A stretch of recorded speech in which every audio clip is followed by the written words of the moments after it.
sabah kapıları açılınca evlerin ve düşünce insanlar yollara. Ben de geldim bekledim kapısında zulmün. Sen geleceksin sabah oldu, bir gelen oldu.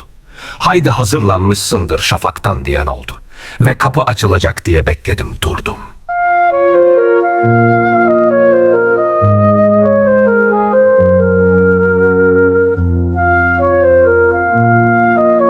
Adem ile Havva'nın yaratıldığı yaşta bilmeyi, güvenmeyi ve utancı bildiği, yaşamı bir başına sırtlayacağı o gençliğin geleceğinde bekledim.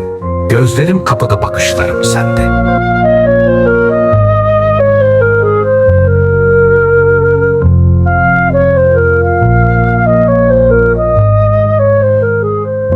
Paslı metal feryadında açıldı kapı.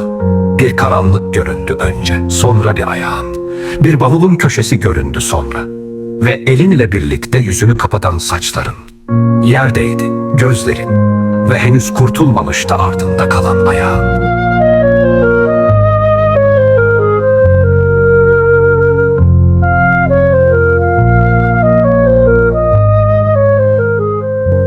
Sonra sen geldin ve hatta arkada kalan ayağın, gözlerin, yüzün, bavulun ardında kalan öteki elin, kolların, bacakların, bir bayrama yakışır giyitlerin ve gülümsemen, hatta dudakların kapalıyken sesin. Bekledim, bekledim durdum, değsin diye gözlerime gözlerin.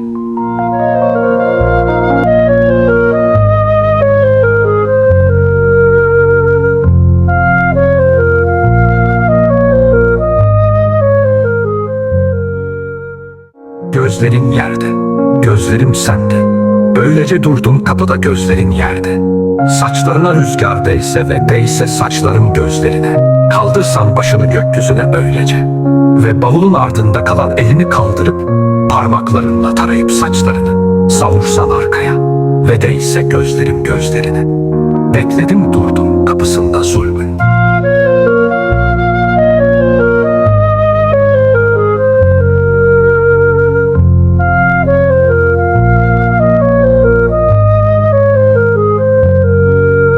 Güneş gök seferine başlayalı hayli zaman oldu. İnsan ışığı ve sıcaklığı kendisine aldı. Aradı, arandı ışığı, arandı sıcaklığı ve gözlerinde buldu ışığı Adem Havva'nın. Havva da gözlerinde Adem'in.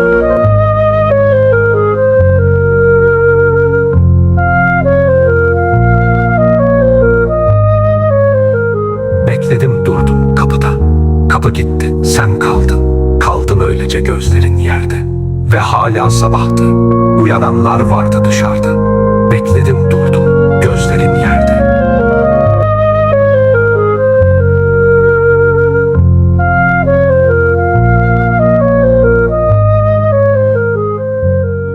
Güneş neredeyse varacaktı demeye.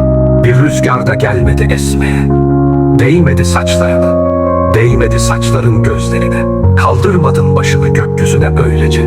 Ve bavulun ardında kalan elini de parmaklarınla taramadın saçlarını, savurmadın arkaya. Ve değmedi gözlerim gözlerine. Bekledim durdum, gözlerin yerde.